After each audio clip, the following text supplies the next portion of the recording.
Hello guys, ang vlog natin ngayon, ayan nakikita nyo naman yung pagpapractice ko ng motor. Syempre, hindi akin yan, wala pa tayong pambili. So hindi nga pala ako guys marunong magbike, so natatakot ako magpractice. So hiniram ko nga palang motor na to sa tito ko, yung asawa niya kasi nagpapractice din. Ngayon, syempre, hindi tayo marunong magbike. Tatakot ako mag-practice. So, 3 days din ako bago napag-balance. So, na-balance ko naman na guys, ay nakikita nyo naman nakakapag-balance ako. So, ang kinatatakutan ko palang dyan, ako nabibilis yung, ang tawag doon, yung silinyador, na hindi ko siya nakokontrol masyado. Hindi ko siya nakokontrol. Nabibirit ko. Kaya ang nangyayari, yung preno agad napipindot ko. So, sa tagal ko nagpa-practice, yung preno sa harap na nagamit ko guys. Hindi pala dapat, mali, pang emergency lang daw yung preno sa harap. Dapat preno sa likod. So, sabihin na natin, halos 1 week din ako yung paandar-andar lang ng motor, yung may paa. Tapos, mga 3 days, tinry ko na yung mag-balance nga na sarili ko. Binibirit ko siya, yung silinyador. Ayun, nababalance siya. Nababalance pala pag talagang susundan mo na lang yung motor. Ngayon, ang problema sa akin na itutodo ko.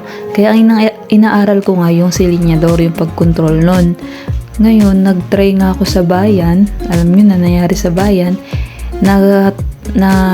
Mahina na yung silinyador ko, yung pagbirit ko.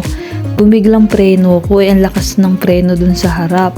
So, ayun, nabuwal nga. So, nanghihiram nga lang tayo. Hindi sa atin, nakakatakot din na may mangyari sa motor, 'di ba? Kaya hindi muna tayo magmumotor.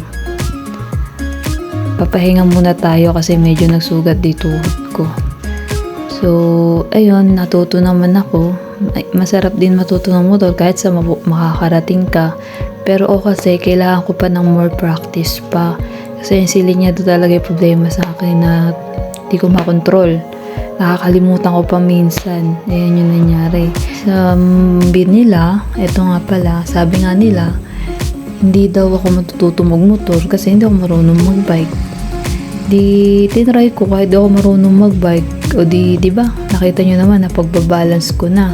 Ang problema ko na nga lang guys, yung sa silinyador. Ayan, di ba?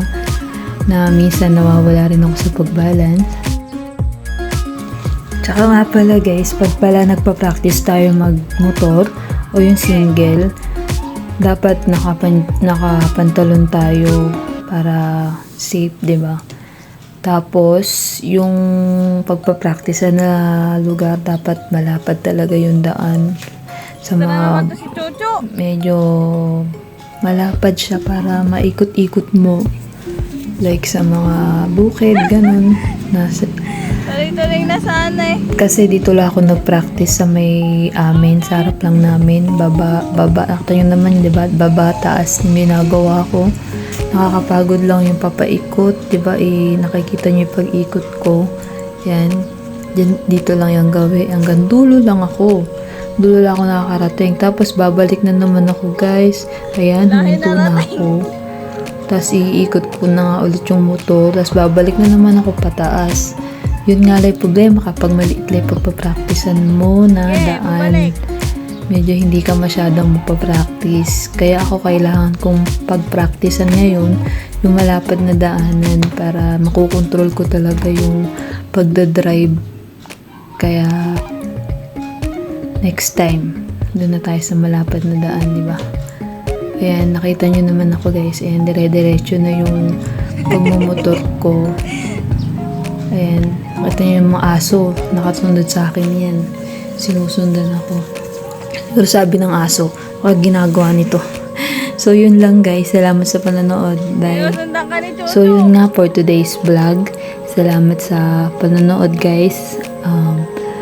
Huwag nyo kakalimutan mag-subscribe and manood sa mga videos ko. Ito din pala guys, sinunay ko din pala yung tricycle, Bajayan, kaya iba yung control naman yan, pero nakaya naman.